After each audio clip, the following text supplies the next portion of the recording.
Assalamualaikum warahmatullahi wabarakatuh. Kali ini, insya Allah, saya ingin sedikit menjelaskan tentang sholat tarawih. Oke, ada beberapa hal yang akan kita bahas di pembahasan sholat tarawih ini. Yang pertama tentang pengertiannya, kemudian dalil hukum, ketentuannya, tata cara, dan juga keutamaan dari sholat tarawih. Oke, kita akan masuk ke pengertian dari sholat tarawih. Pengertian sholat tarawih ini kita bagi dua. Yang pertama yaitu secara bahasa, dan yang kedua adalah secara istilah. Secara bahasa, tarawih itu berasal dari bahasa Arab, yaitu tarwihatun. Ya, atau artinya adalah waktu sesaat untuk istirahat. Kalau di Indonesia mungkin kita mengenal dengan kata rehat. Ya, itu juga berasal dari bahasa Arab yang artinya waktu sesaat untuk istirahat. Itu pengertian secara bahasa. Sedangkan secara istilah, yang dimaksud dengan sholat tarawih adalah sholat malam yang dikerjakan pada malam hari di bulan Ramadan. Nah, ini yang paling penting yang perlu digarisbawahi adalah bulan Ramadan. Jadi sholat tarawih ini tidak ada di bulan-bulan yang lainnya selain di bulan Ramadan. Selanjutnya kita akan masuk ke dalil hukumnya dari sholat tarawih. Ya, jadi dalil hukumnya untuk sholat tarawih ini sebenarnya adalah sunnah. Ya, sebagaimana hadis riwayat Bukhari dan Muslim, Aisyah berkata bahwa Nabi Shallallahu Alaihi Wasallam pada suatu malam berada di dalam masjid. Beliau sholat dan diikuti oleh para sahabat. Di hari berikutnya, Nabi Shallallahu Alaihi Wasallam sholat seperti di hari pertama dan jamaah yang mengikutinya bertambah banyak. Kemudian di hari ketiga atau keempat, sahabat berkumpul di masjid untuk menanti kedatangan Nabi Shallallahu Alaihi Wasallam untuk sholat jamaah tarawih bersama-sama. Namun Nabi tidak kunjung hadir hingga subuh. Nah, kemudian beliau menjelaskan perihal ketidakhadirannya di masjid semalam. Beliau bersabda, "Aku telah melihat apa yang kalian lakukan. Tidaklah mencegahku untuk keluar sholat bersama kalian, kecuali aku khawatir sholat ini difardukan atas kalian." Perawi hadis menjelaskan bahwa yang demikian itu terjadi di bulan Ramadan. Jadi, Nabi Muhammad SAW khawatir bahwa sholat tarawih ini yang dikerjakan berjamaah itu difardukan oleh kita, sehingga pada hari ketiga atau keempat Rasul tidak hadir di masjid untuk menjadi imam sholat jamaah tarawih tersebut. Nah, kemudian kita akan masuk kepada ketentuan dari sholat tarawih. Ada beberapa ketentuan yang perlu kita pahami ya tentang sholat tarawih ini. Yang pertama, tentang jumlah rakaatnya.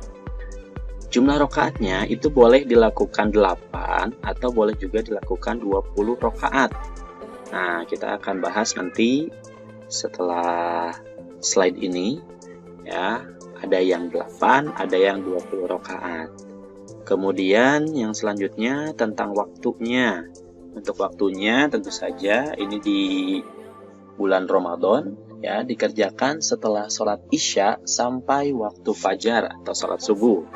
Ya, jadi kalian kalau misalkan setelah sholat Isya mau makan dulu bisa, mau istirahat dulu bisa. Yang penting dikerjakan setelah sholat Isya, antara sholat Isya sampai waktu fajar atau sholat subuh. Nah, kemudian untuk jumlah orangnya ya ini boleh dikerjakan sendiri atau berjamaah lebih utama. Ya, jadi karena Rasulullah Shallallahu Alaihi Wasallam pada zaman dahulu tidak melarang untuk berjamaah, jadi ini bisa dilakukan dengan berjamaah yang lebih utama. Tapi meskipun begitu, ini juga boleh dilakukan sendiri. Ya, boleh di rumah, boleh di kantor mungkin kalau misalkan malam sedang bekerja. Nah, ini bisa dilakukan sendiri atau berjamaah. Kemudian yang selanjutnya, sholat tarawih ini harus dilakukan dengan khusyuk. Harus dilaksanakan dengan khusyuk atau tenang dan tidak terburu-buru, ya, harus santai. Jadi tidak terburu-buru untuk melaksanakan sholat tarawih ini. Kenapa? Karena sholat tarawih ini adalah di zaman Rasul dulu, para sahabat beristirahat setelah selesai setiap 4 rakaat. Ada juga yang diselingi membaca Al-Quran.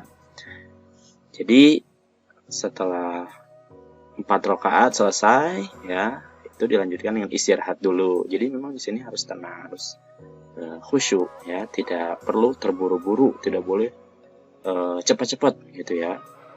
Nah, kemudian tambahannya boleh juga menambah sholat malam setelah sholat tarawih, ya, tapi tidak boleh ada 2 witir, ya, tidak boleh ditambahkan witir lagi. Jadi misalkan setelah sholat isya kita sholat tarawih gitu ya, 8 rakaat atau 20 rakaat, kemudian dilanjutkan dengan witir, ya. Nah, kemudian setelah itu bangun tidur, kita dilanjutkan sholat tahajud lagi, misalkan sholat malam lagi tambahannya.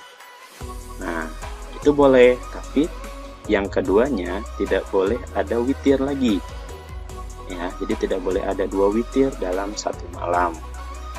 Nah, kemudian selanjutnya kita akan bahas tentang tata cara sholat tarawih.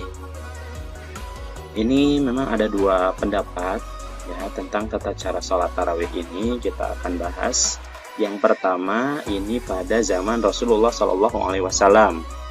Di zaman Rasul itu sholat tarawih dilaksanakan dengan 8 rakaat, dengan 2 rakaat 1 salam. Kemudian dilanjutkan dengan witir sebanyak 3 rakaat. Jadi formasinya seperti ini, 2, 2, 2, 2, itu untuk tarawihnya. Jumlahnya 8 rakaat ditambah dengan 3 witir. Ya, ini 1 kali salam. Jadi sama dengan 11 rakaat seluruhnya. Itu tarawih termasuk dengan witirnya. Ya, jadi ini di zaman Rasulullah dulu, ya. Ini dikerjakan 11 rakaat. Nah, kemudian seiring berkembangnya zaman, ya, di masa Khalifah Umar bin Khattab, ini beliau menambahkan sholat tarawihnya menjadi 20 rakaat dengan 2 rakaat 1 kali salam. Kemudian dilanjutkan dengan witir sebanyak 3 rakaat dengan 2 kali salam. Jadi formasinya 2, 2, 2, 2, 2, 2, 2, 2, 2, 2. Jadi 2 rakaat sebanyak 10 kali itu untuk sholat tarawihnya, ditambah 2 tambah 1 untuk witirnya. Jadi totalnya 3 untuk witir. Jadi total semuanya digabungkan antara tarawih dan witir itu total 23 rakaat. Nah, ini terjadi di zaman Khalifah Umar bin Khattab. Kenapa di zaman Khalifah Umar bin Khattab bertambah menjadi 23 totalnya? Ini beberapa alasannya. Yang pertama, karena tidak ada pembatasan jumlah sholat malam dari Nabi Shallallahu Alaihi Wasallam. Jadi menurut hadis-hadis yang sahih, memang Nabi Shallallahu Alaihi Wasallam tidak pernah melarang pembatasan jumlah sholat malam seluruhnya. Gitu. Jadi mau 20, mau 100 juga mungkin boleh, karena tidak ada pembatasan, tidak ada pelarangan. Kemudian yang kedua, jumlah rakaat itu diperbanyak agar bisa lebih lama. Nah, ini supaya kita lebih khusyuk lagi, supaya kita lebih bisa mendekatkan diri kepada Allah. Jadi jumlah rakaatnya diperbanyak, ya, supaya bisa lebih lama lagi untuk berdoa. Kemudian yang ketiga, alasannya kita diperintahkan untuk memperbanyak sujud. Nah, ini juga menjadi salah satu alasan kenapa di zaman Khalifah Umar bin Khattab sholat tarawih itu menjadi 23 termasuk witirnya.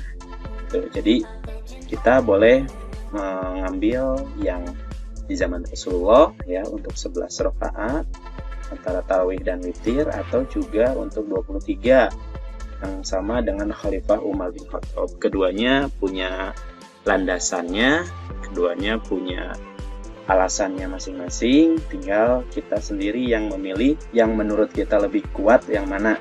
Ya, yang salah itu adalah yang tidak sholat tarawih, ya. Oke, kemudian selanjutnya yang terakhir kita akan bahas tentang keutamaan sholat tarawih.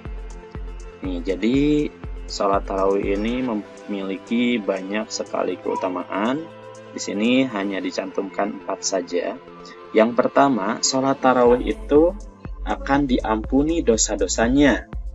Sesuai dengan hadis Rasulullah SAW, man qama ramadhana imanan wahtisaban ghufira lahu ma taqaddama min dzambi. Rawahul Bukhari wa Muslim. Barang siapa yang mengerjakan sholat malam pada bulan Ramadan karena iman kepada Allah Subhanahu wa Ta'ala dan karena mengharapkan pahala, maka akan diampuni baginya dosa yang telah lalu. Nah, ini salah satu alasan keutamaan sholat tarawih, bahwa orang yang sholat tarawih, yang mengerjakan sholat malam pada bulan Ramadan, akan diampuni dosa-dosanya yang telah lalu.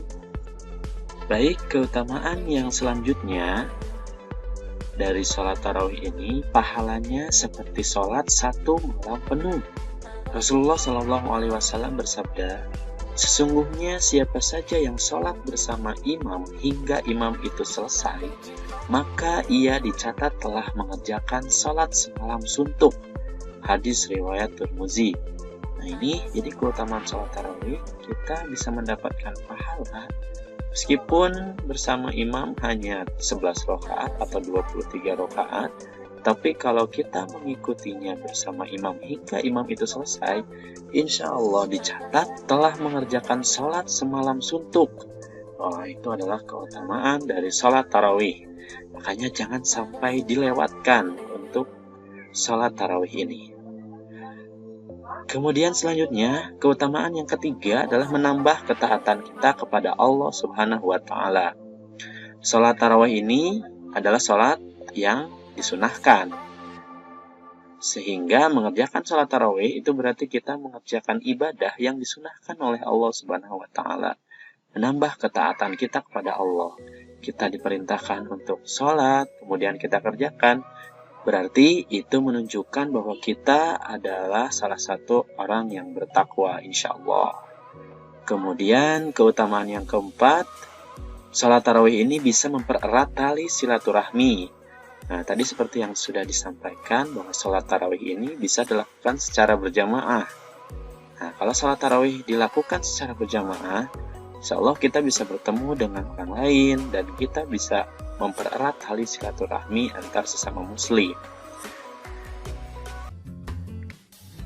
Alhamdulillahirabbil alamin. Materinya sudah selesai.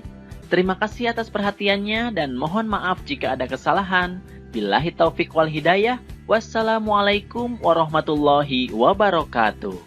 Sampai jumpa di video berikutnya.